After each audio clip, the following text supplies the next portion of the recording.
guys.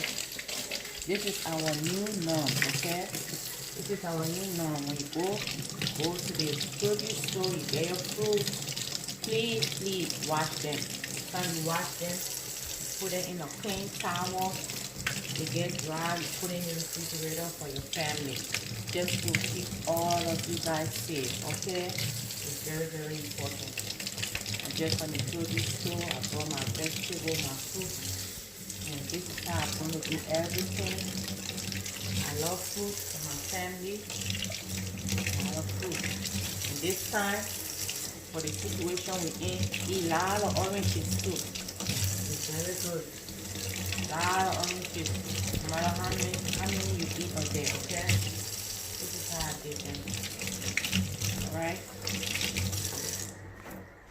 So y'all be safe. Keep your family safe. Keep yourself safe. Love you guys always.